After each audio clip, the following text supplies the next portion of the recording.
Selamat datang di channel cerita kita. Jangan lupa subscribe, like, dan komen asal daerahnya biar kita makin akrab, dan selamat mendengarkan. Namaku Ardi, usia 45 tahun.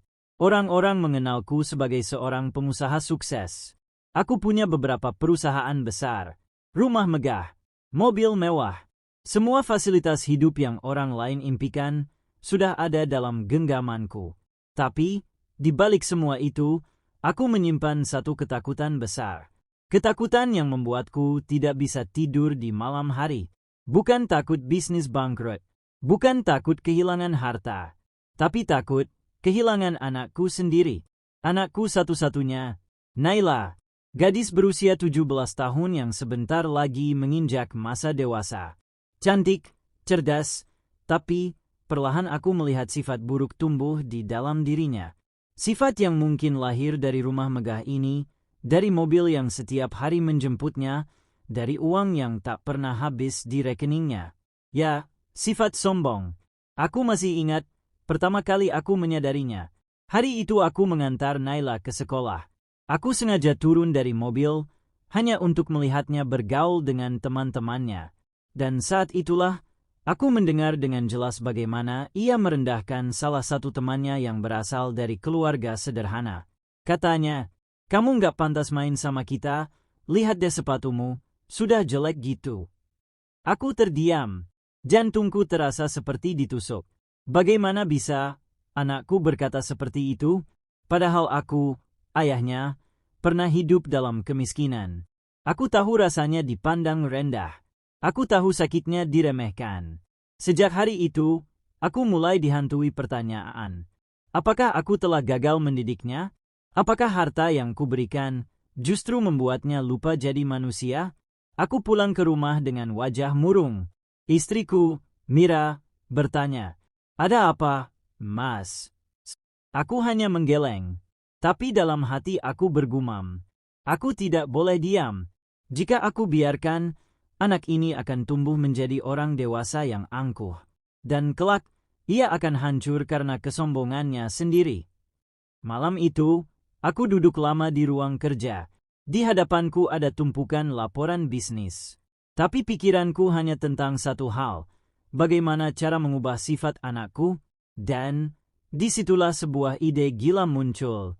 Sebuah ide yang bahkan membuatku ragu pada diriku sendiri.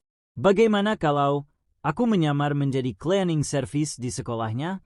Dengan begitu aku bisa melihatnya lebih dekat. Aku bisa menyentuh hidupnya tanpa ia tahu bahwa aku adalah ayahnya. Mungkin dari balik seragam kumal itu, aku bisa membuatnya belajar arti kesederhanaan. Aku tahu, ini terdengar konyol. Apa kata orang nanti kalau mereka tahu seorang pengusaha kaya raya rela mengepel lantai sekolah anaknya sendiri? Tapi, demi Naila, aku rela. Karena bagiku, lebih baik aku dipandang rendah daripada melihat anakku tumbuh menjadi orang yang tinggi hati. Dan malam itu, aku sudah memutuskan. Esok pagi, aku akan memulai peranku yang baru. Bukan lagi sebagai seorang pengusaha, tapi sebagai seorang cleaning service. Aku tidak tahu apa yang akan menantiku di balik seragam itu. Tapi yang pasti, ini akan jadi perjalanan terberat dalam hidupku sebagai seorang ayah. Pagi itu, aku berdiri di depan cermin. Untuk pertama kalinya dalam hidupku, aku mengenakan seragam cleaning service berwarna abu-abu pudar. Bukan jas mahal, bukan kemeja branded, hanya sehelai baju lusuh dengan logo kecil sekolah di dada kirinya. Aku menatap bayangan diriku sendiri. Sungguh, aku hampir tidak mengenali diriku. Rambutku kusut, sepatuku usang, tanganku menggenggam pel dan ember, bukan lagi dokumen bisnis atau pena emas. Hatiku bergetar. Ini bukan sekadar penyamaran. Ini adalah pengorbanan. Dan aku tahu, aku harus kuat menahan rasa malu demi anakku. Sesampainya di sekolah, udara pagi terasa berbeda. Bukan sebagai tamu kehormatan, bukan sebagai orang kaya yang disambut hangat, tapi sebagai orang yang bahkan tidak dipandang mata. Aku berjalan melewati lorong sekolah dengan kepala menunduk. Beberapa siswa menoleh, sebagian berbisik, bahkan ada yang menertawakan. "Lihat tuh, cleaning service baru. Rambutnya aneh, ya. Aku tersenyum tipis. Aku sudah siap dengan semua ini. Tapi, aku belum siap untuk momen itu. Momen ketika aku melihat anakku sendiri.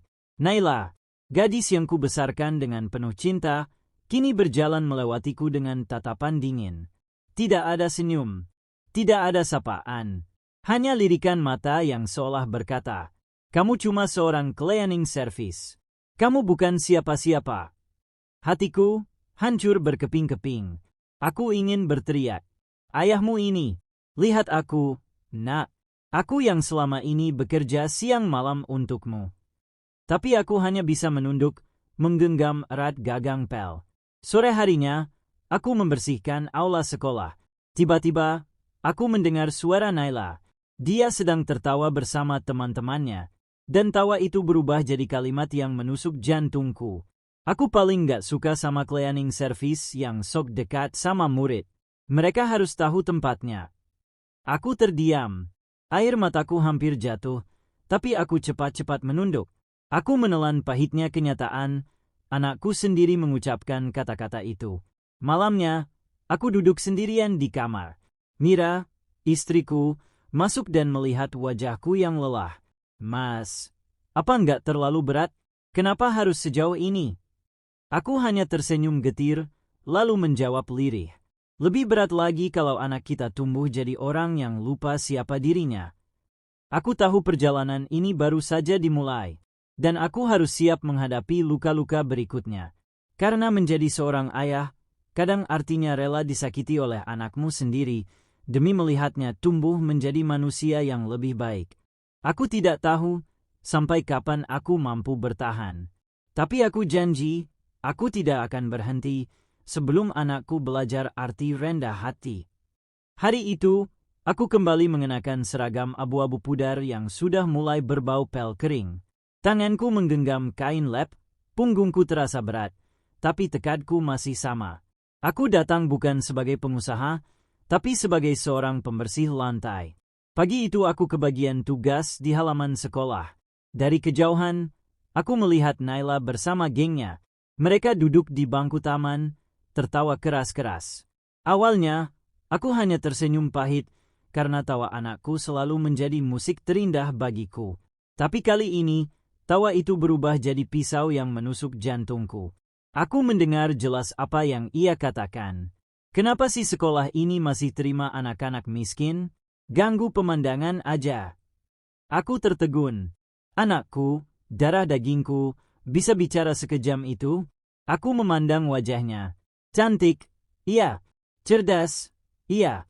Tapi hatinya mulai dipenuhi kesombongan yang menakutkan. Seorang murid lain yang duduk tak jauh dari sana tampak menunduk malu. Sepatunya memang sudah usang. Tasnya robek di beberapa bagian.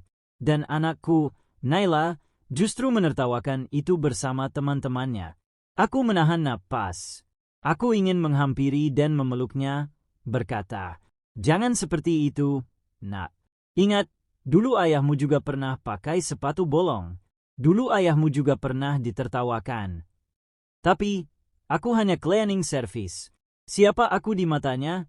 Hanya orang kecil yang tak pantas bicara." Hatiku remuk. Aku berbalik, pura-pura sibuk menyapu halaman yang sudah bersih. Tapi setiap ayunan sapu terasa seperti menyingkirkan serpihan hatiku sendiri. Siang itu, aku duduk di ruang penyimpanan peralatan. Keringat bercampur dengan air mata yang diam-diam jatuh. Aku bergumam lirih pada diriku sendiri. Ya Allah, jangan biarkan anakku tumbuh dengan hati yang sombong. Jika aku harus menanggung hinaan, biarlah aku yang menanggung.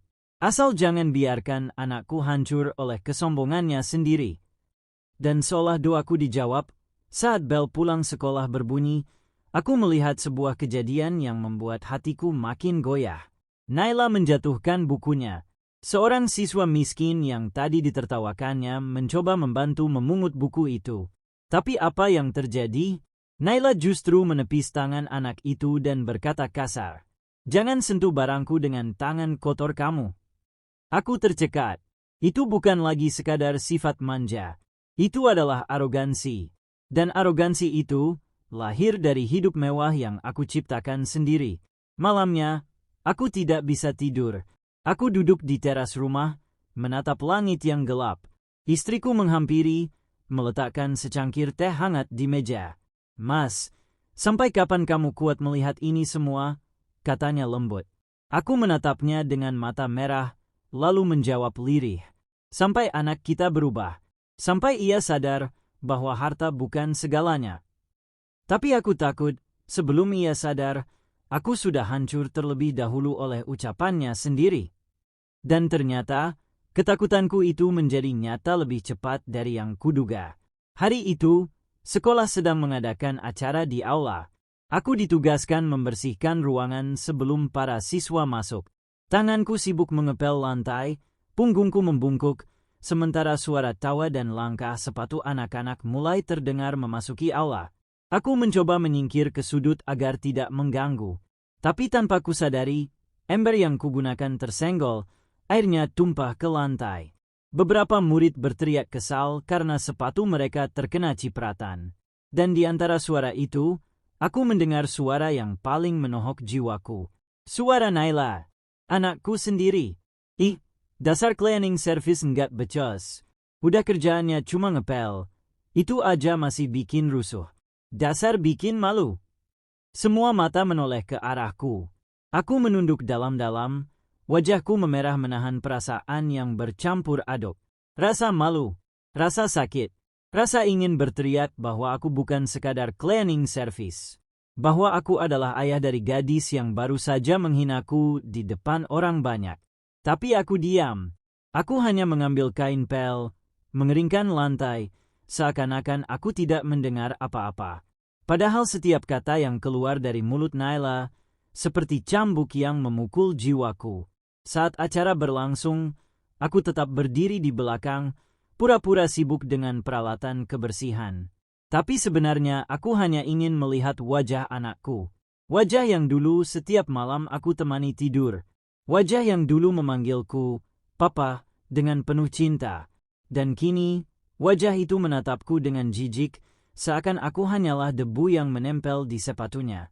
Sore harinya, aku pulang dengan langkah gontai. Di rumah, Mira melihat wajahku yang pucat. "Mas, kamu kenapa?" Aku terdiam sejenak, lalu akhirnya berkata dengan suara bergetar, "Istriku, tadi, anak kita mempermalukan aku di depan teman-temannya.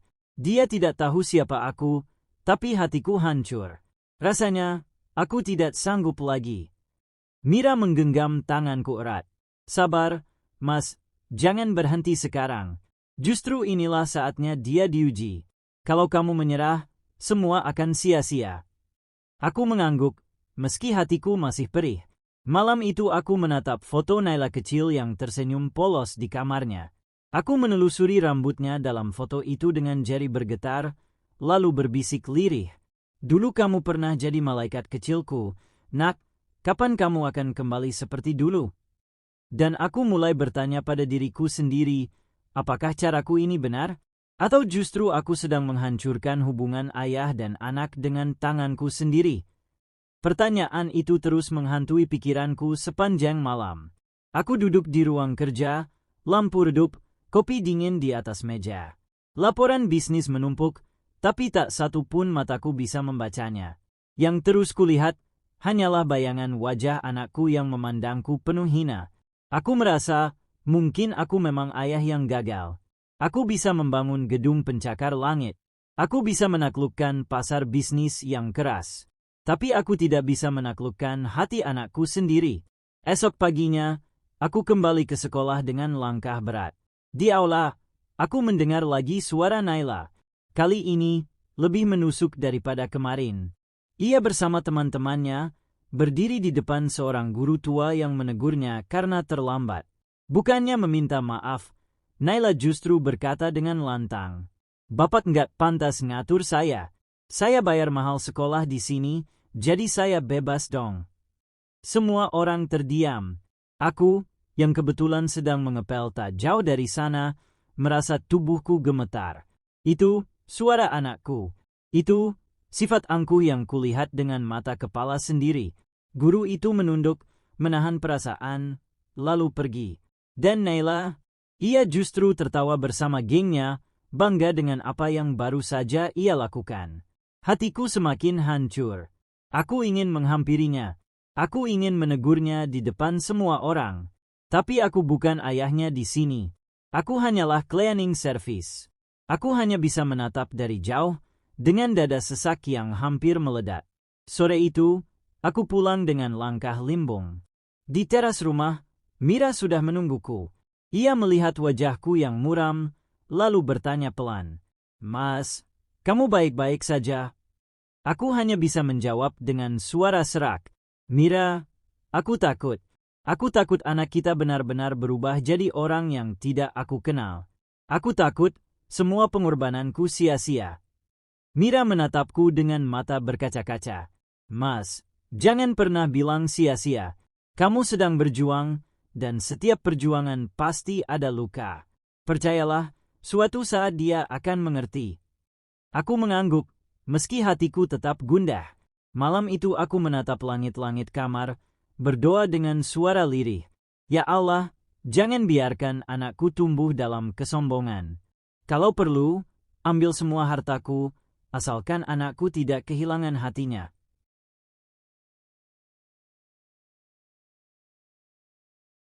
Dan saat itulah, aku mulai berpikir, mungkin aku harus merasakan luka yang lebih dalam lagi sebelum anakku benar-benar belajar.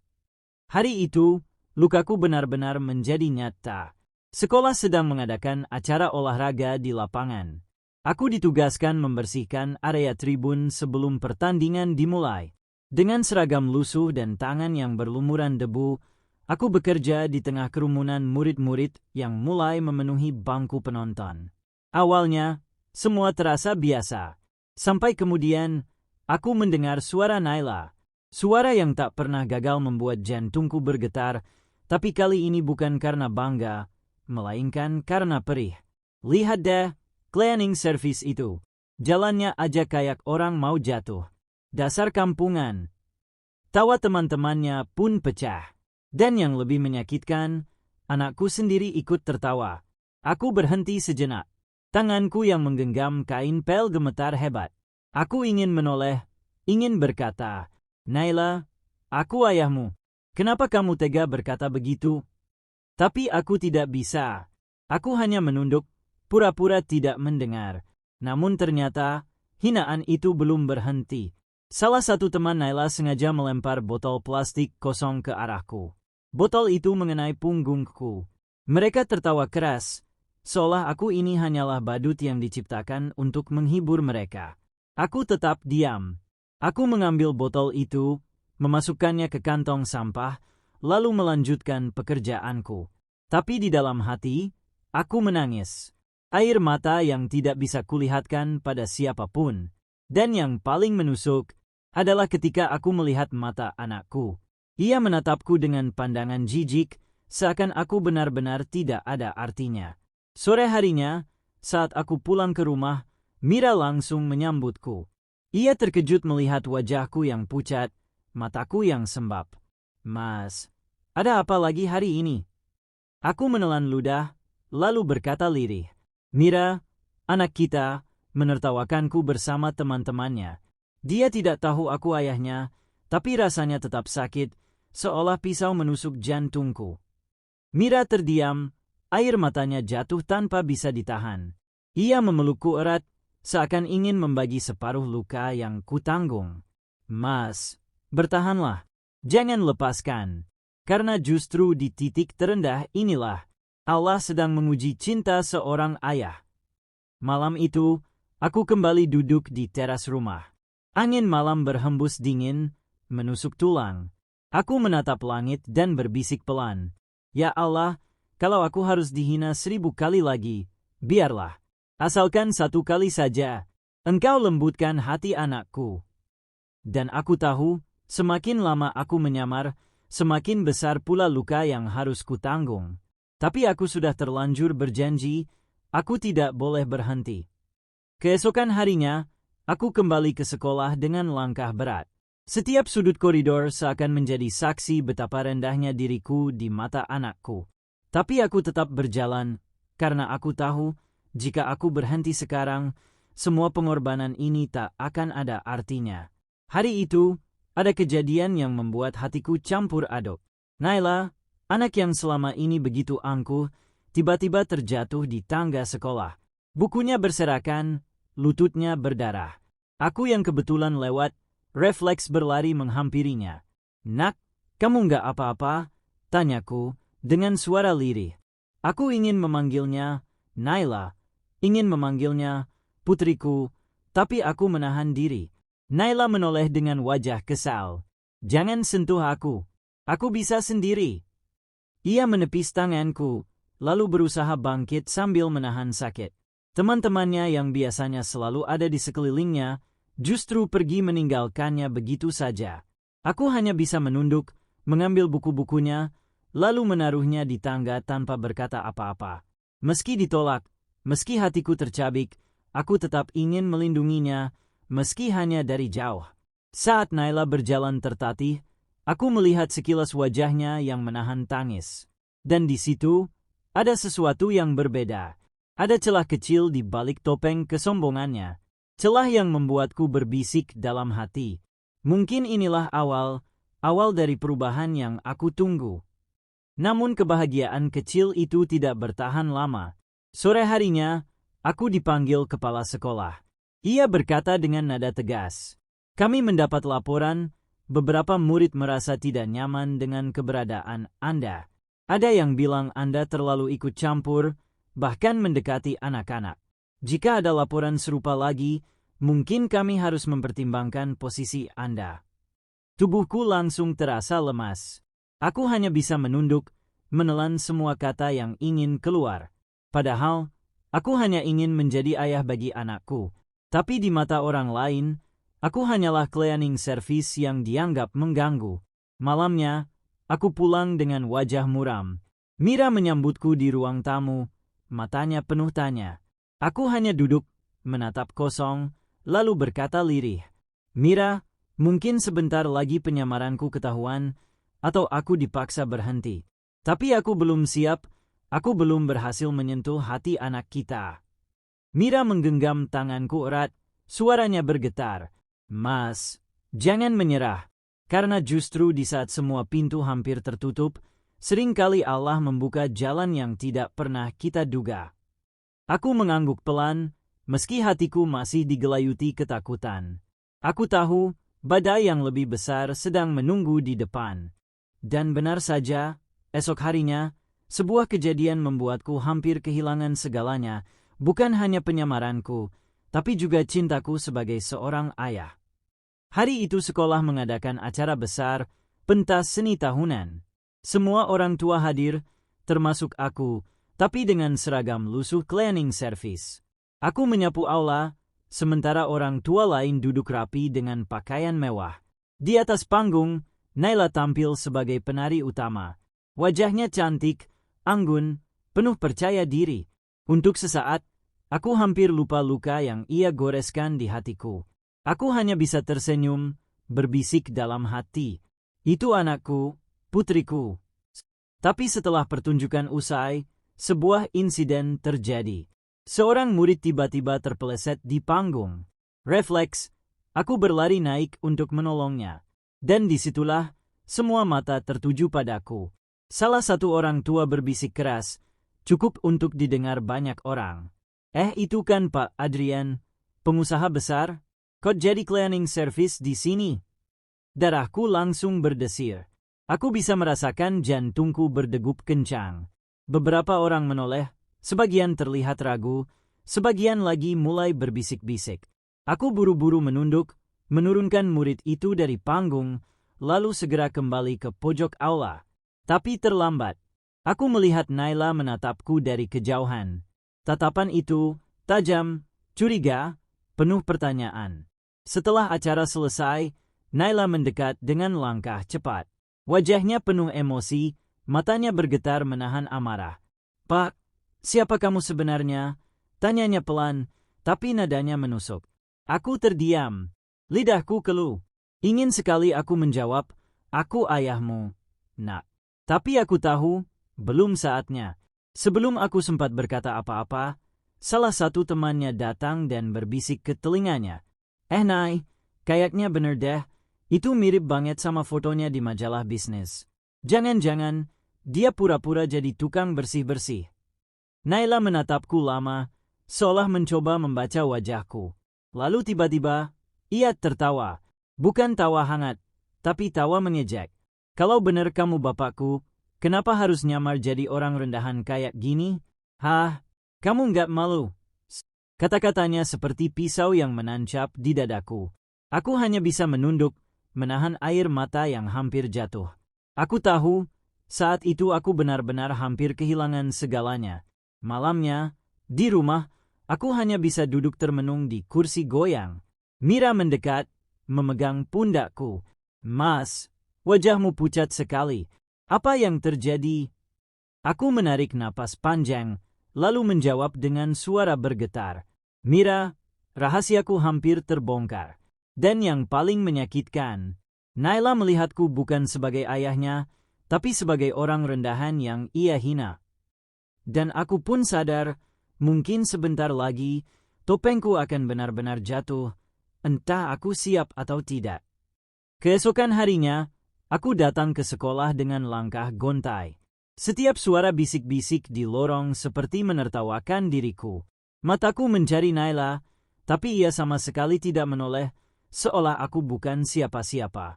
Rasanya hancur, Andi. Lebih sakit daripada dihina orang lain adalah ketika anak sendiri kehilangan rasa hormat pada ayahnya. Di ruang guru, aku sempat mendengar pembicaraan yang membuat dadaku makin sesat. Itu beneran Pak Adrian ya? Pengusaha besar? Ngapain nyamar jadi cleaning service?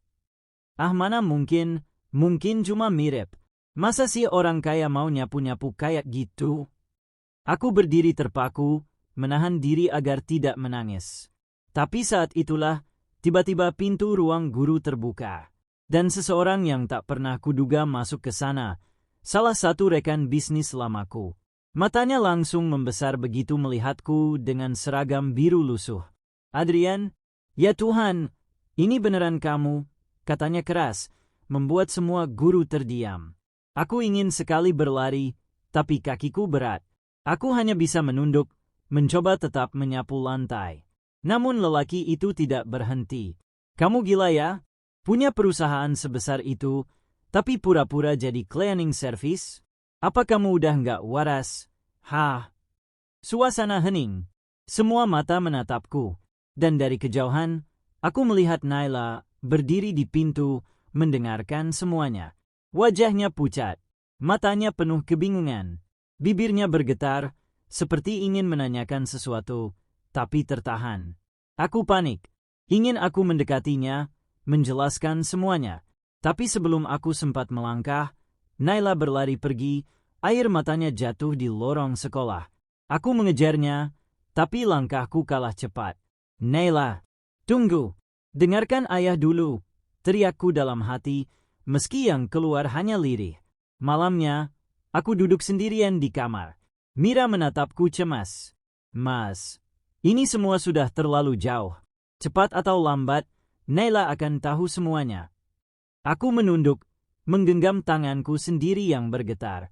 Aku tahu, Mira, tapi bagaimana kalau saat dia tahu, yang tersisa hanya benci.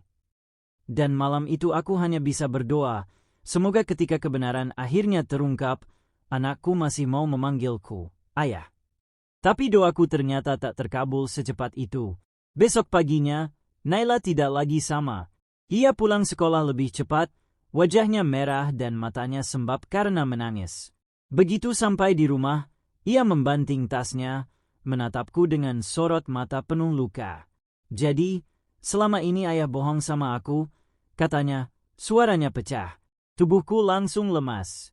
Aku mencoba mendekat, tapi ia mundur, menahan tangisnya.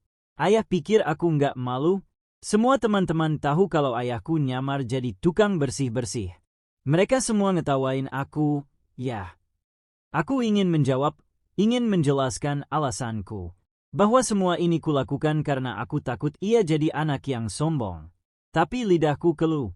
Kata-kata yang keluar justru terdengar seperti pembenaran. Naila, ayah cuma ingin kamu belajar jadi rendah hati. Ayah takut. Cukup, teriaknya, memotong ucapanku. Kalau ayah takut aku sombong, kenapa harus mempermalukan aku di depan semua orang? Ayah tuh bukan pahlawan. Ayah tuh cuma pembohong. Jantungku serasa diremas. Pembohong. Itu kata yang keluar dari mulut anakku sendiri.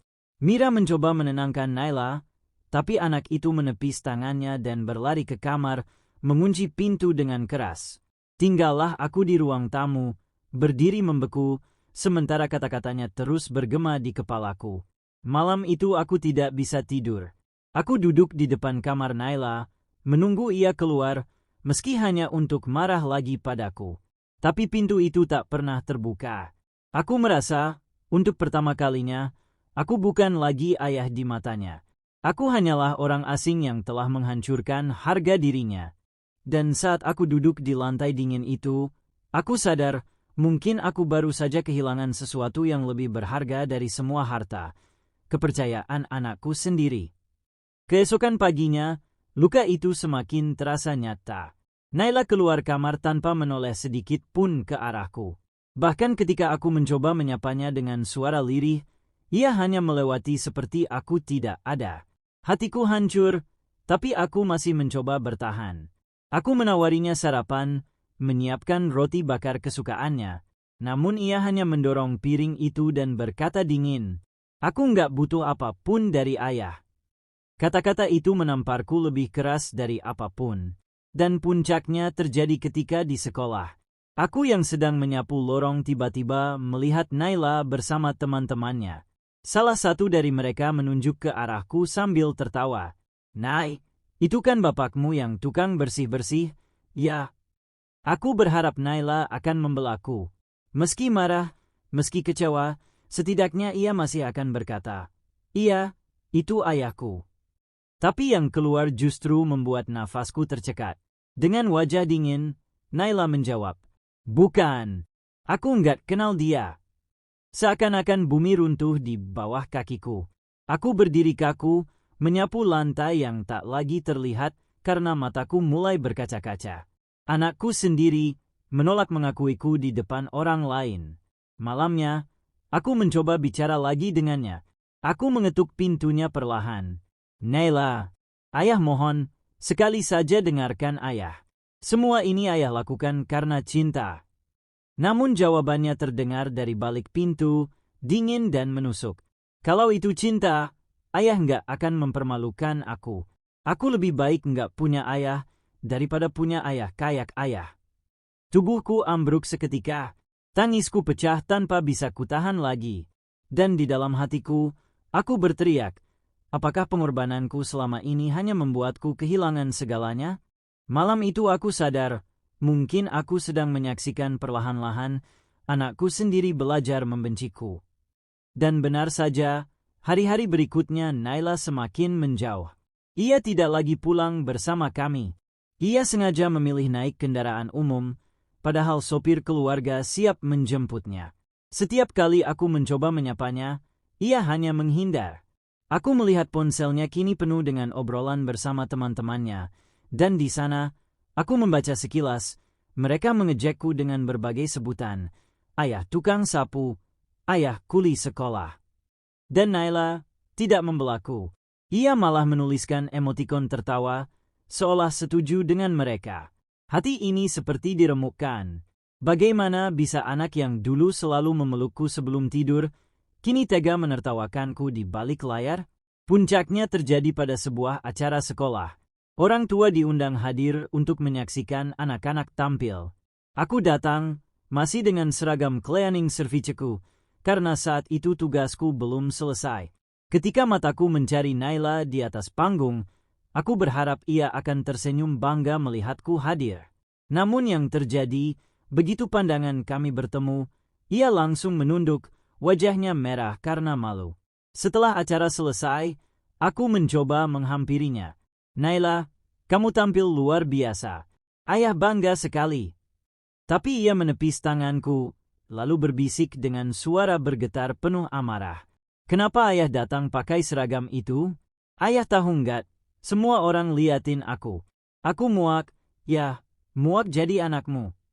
Kata-kata itu bagai pisau yang ditancapkan berkali-kali ke dadaku. Aku hanya bisa berdiri kaku, menahan air mata, sementara ia berlari menjauh dariku, meninggalkanku sendirian di kerumunan orang tua lain yang menatap dengan pandangan kasihan. Malamnya, aku duduk termenung di ruang tamu. Mira memegang tanganku, mencoba menenangkan. Tapi aku hanya bisa berkata lirih. Apakah aku sudah salah mendidiknya? Atau justru, aku yang salah karena terlalu ingin melindunginya dari kesombongan? Dan di tengah malam yang sunyi itu, aku mulai bertanya pada diriku sendiri, apakah aku masih pantas disebut ayah baginya? Pertanyaan itu menghantui setiap langkahku. Tapi ternyata, jawaban yang kutakutkan datang lebih cepat dari yang kuduga. Hari Minggu, keluarga besar kami berkumpul di rumah kakek. Aku dan Mira datang bersama Naila. Kupikir, di hadapan keluarga, ia akan sedikit melunak. Namun yang terjadi justru sebaliknya. Saat seorang sepupu bertanya, "Naila, ayahmu kerja di mana sekarang?" Naila menunduk sebentar, lalu menjawab dengan wajah tanpa ekspresi. "Ayahku cuma cleaning service di sekolah." Semua mata memandangku dengan terkejut. Ada yang berusaha menutupi tawa, ada pula yang memandang rendah. Aku mencoba tersenyum, menahan rasa sakit itu. Tapi belum sempat aku berkata apa-apa, Naila menambahkan kalimat yang membuat seluruh ruangan terdiam. Kadang aku berharap punya ayah lain yang bisa bikin aku bangga, bukan malu. Darahku seolah berhenti mengalir. Aku menoleh ke arahnya, mataku mencari sedikit saja kehangatan. Tapi Naila hanya menatapku dingin, seolah aku hanyalah orang asing yang kebetulan hadir di hidupnya. Mira mencoba menengahi, "Naila, jangan bicara begitu. Ayahmu sudah berjuang keras untukmu." Namun Naila menjawab dengan suara keras, cukup untuk membuat semua orang mendengar. "Berjuang? Kalau benar ayah peduli, ayah nggak akan bikin aku jadi bahan ejekan teman-teman. Aku benci hidup seperti ini." Aku tidak sanggup lagi menahan air mata. Aku berdiri, meninggalkan meja makan, dan bersembunyi di teras rumah. Tanganku bergetar, dadaku sesat. Dan untuk pertama kalinya, aku merasa benar-benar gagal sebagai ayah. Di balik pintu, samar-samar ku dengar suara Naila masih meninggi. Ia berkata kepada semua orang, "Kalau bisa, aku lebih baik nggak punya ayah sama sekali." Kata-kata itu menghantamku lebih keras daripada pukulan apapun. Di malam itu, aku hanya bisa menatap langit, berbisik pelan, "Ya Tuhan, apakah aku harus berhenti sebelum kehilangan segalanya?" Karena di lubuk hatiku, aku mulai takut, bukan hanya kehilangan cintanya, tapi kehilangan Naila untuk selamanya. Dan ketakutanku itu ternyata mulai menjadi kenyataan. Beberapa hari setelah kejadian di rumah kakek, sikap Naila semakin berubah. Ia jarang bicara denganku. Kalau aku bertanya, ia hanya menjawab singkat. Kadang bahkan tak menganggapku ada. Sampai suatu malam, aku tak sengaja mendengar percakapan teleponnya dari kamar. Dengan suara bergetar, ia berkata pada temannya, "Aku nggak kuat lagi tinggal di rumah ini. Aku mau kabur. Aku mau tinggal di tempat yang nggak bikin aku malu." Jantungku berdegup kencang. Aku berdiri terpaku di depan pintu, tubuhku seperti kehilangan tenaga. Ingin sekali aku masuk dan menghentikannya, tapi aku takut. Takut kalau aku salah langkah, ia akan benar-benar membenciku. Malam itu aku tidak bisa tidur. Aku hanya duduk di ruang tamu, menunggu dengan cemas. Takut ia benar-benar pergi diam-diam. Dan tepat pukul 2 dini hari, aku mendengar suara langkah pelan menuruni tangga. Aku melihatnya, Naila, anakku sendiri, dengan tas besar di punggung, membuka pintu perlahan. Air mataku langsung jatuh. Aku berdiri, berusaha menahan suara agar tidak pecah. "Naila," panggilku lirih. Ia terkejut, tubuhnya kaku, lalu menunduk, tak berani menatapku. Aku melangkah mendekat. "Nak, kau mau kemana? Tengah malam begini." Dengan suara bergetar, Naila akhirnya menjawab, Aku mau pergi.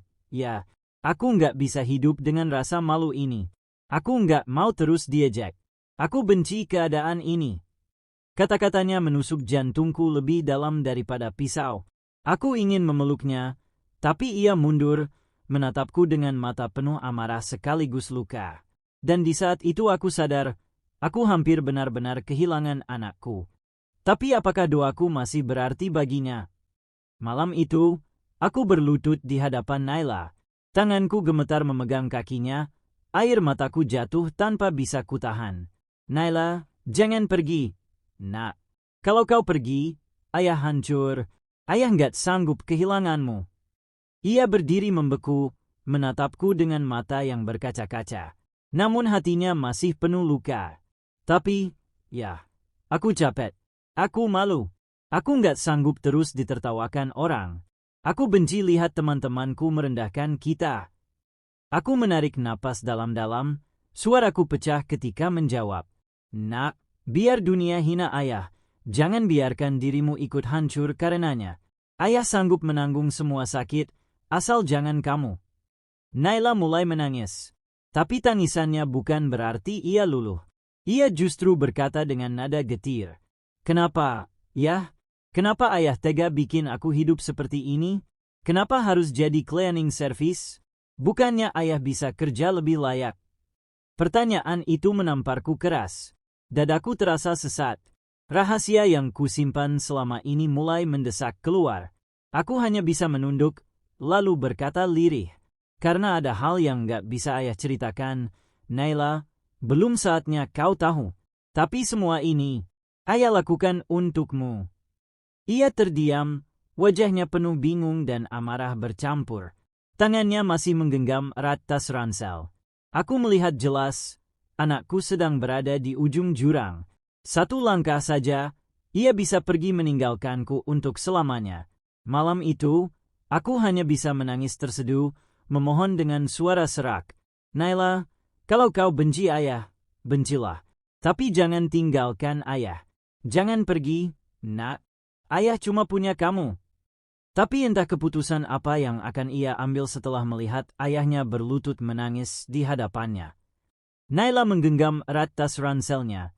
Air matanya jatuh deras, tapi bibirnya tetap bergetar penuh amarah. Ya, aku kasihan lihat ayah. Tapi rasa malu ini nggak bisa aku tahan lagi. Aku harus pergi.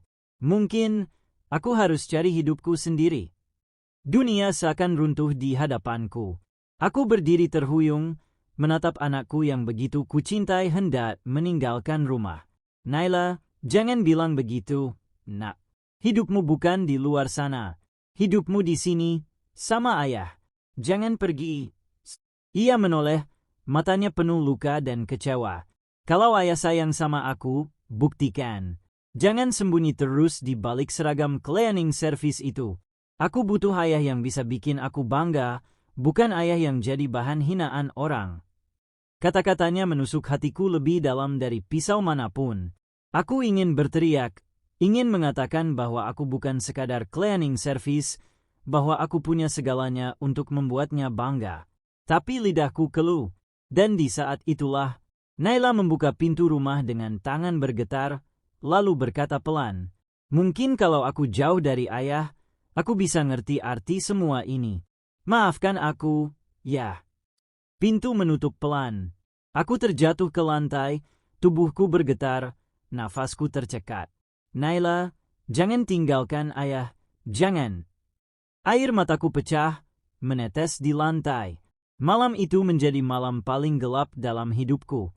Rahasia yang mungkin harus segera kuceritakan sebelum semuanya terlambat. Aku duduk di ruang tamu yang kini terasa begitu kosong. Foto-foto keluarga di dinding seakan menatapku, mengingatkanku pada kebodohanku. Rahasia itu, ya, rahasia bahwa aku bukan hanya seorang cleaning service. Aku adalah pemilik perusahaan besar yang selama ini bersembunyi di balik seragam lusuh demi melindungi anakku dari kesombongan dunia. Tapi kini, aku dihantui pertanyaan besar. Apakah keputusanku justru menghancurkan hidup Naila? Di tengah pikiranku yang kalut, telepon genggamku bergetar. Sebuah pesan masuk. Pak, Perusahaan Bapak mulai diguncang gosip. Ada yang hampir tahu soal penyamaran Bapak. Kita harus segera bertemu. Darahku seakan berhenti mengalir. Rahasiaku bukan hanya mengancam hubunganku dengan anakku, tapi juga posisiku sebagai pengusaha. Malam itu aku keluar rumah dengan langkah berat. Di sebuah kafe sepi, aku bertemu dengan sekretarisku yang sudah lama menjadi orang kepercayaanku. Ia menatapku serius. "Pak, kalau Bapak terus sembunyi seperti ini, bukan cuma keluarga Bapak yang hancur, perusahaan juga bisa runtuh. Media sudah mulai mencium bau aneh. Dan kalau itu sampai bocor, semua akan kacau." Aku terdiam. Kepalaku menunduk, hatiku remuk. Lalu tiba-tiba, aku melihat sosok di luar jendela kafe. Seseorang berdiri kaku, wajahnya pucat, matanya membelalak menatapku. Itu Naila, anakku. Dan ia mendengar sebagian percakapanku. Wajahnya penuh tanda tanya, suaranya bergetar saat ia berkata, "Ya, jadi selama ini, siapa sebenarnya ayah?" Aku tercekat. Rahasia yang kusimpan rapat-rapat mulai terbongkar, bukan oleh orang lain, tapi oleh darah dagingku sendiri. Dan untuk pertama kalinya, aku harus memilih. Tetap bersembunyi demi menjaga rencana, atau membuka topengku, meski risikonya menghancurkan segalanya. Aku menatap mata Naila yang bergetar, penuh luka dan kebingungan. Suasana kafe yang tadinya sunyi kini seperti berhenti bernafas. "Naila," suaraku parau. "Ayah." Aku tak mampu melanjutkan. Sekretarisku mencoba menengahi, tapi Naila mengangkat tangannya, menghentikan. "Jangan, Behi. Aku hanya ingin dengar langsung dari mulut ayah. Sebenarnya, siapa ayahku?" Hatiku hancur. Inilah detik yang paling kutakuti. Dengan napas berat, aku duduk di kursi, tanganku gemetar. "Naila, selama ini ayah berpura-pura. Bukan karena ayah ingin membohongimu, tapi karena ayah ingin kau tumbuh jadi anak yang rendah hati. Ayah takut kalau kau tahu kita kaya raya, kau akan kehilangan arah, jadi sombong, dan lupa arti kerja keras." Air mata menetes di pipinya. "Jadi, semua ini hanya eksperimen ayah terhadap hidupku." Aku terdiam. Kata-kata itu seperti pisau menancap di dadaku. Aku ingin memeluknya, tapi Naila mundur, menolak pelukanku. Selama ini aku bangga punya ayah yang sederhana, yang berjuang dengan keringatnya. Tapi ternyata semua hanya sandiwara. Aku menunduk, menahan air mata yang hampir pecah. Lalu Naila berlari keluar kafe, meninggalkanku dengan hati yang remuk. Aku berusaha mengejarnya, tapi langkahku terasa berat. Di luar, hujan deras turun, seolah langit ikut menangis bersamaku. Aku melihat Naila berlari di bawah hujan, wajahnya penuh kecewa. Aku berteriak memanggil namanya, tapi suaraku tenggelam dalam derasnya hujan. Dan di detik itu aku sadar, topengku sudah robek. Rahasiaku terbongkar. Dan mungkin, aku telah kehilangan kepercayaan anakku untuk selamanya. Malam itu, di bawah derasnya hujan, aku berjanji pada diriku sendiri. Aku harus merebut kembali hati Naila, meski dengan cara apapun. Keesokan harinya, aku bangun dengan hati yang berat. Mataku sembab, kepalaku pusing, tapi tekadku bulat. Aku harus menemui Naila. Aku pergi ke sekolahnya, tapi Naila menolak bicara. Tatapannya dingin, seolah aku orang asing. "Pak, jangan ganggu saya. Saya sudah nggak tahu lagi siapa ayah sebenarnya." Kata-kata itu menohok lebih tajam daripada pedang. Aku ingin menjelaskan, tapi dia membalikkan badan dan pergi bersama teman-temannya. Hari-hari berikutnya aku mencoba berbagai cara. Mengiriminya pesan, menunggu di depan rumah, bahkan menitipkan surat. Tapi semuanya dia abaikan.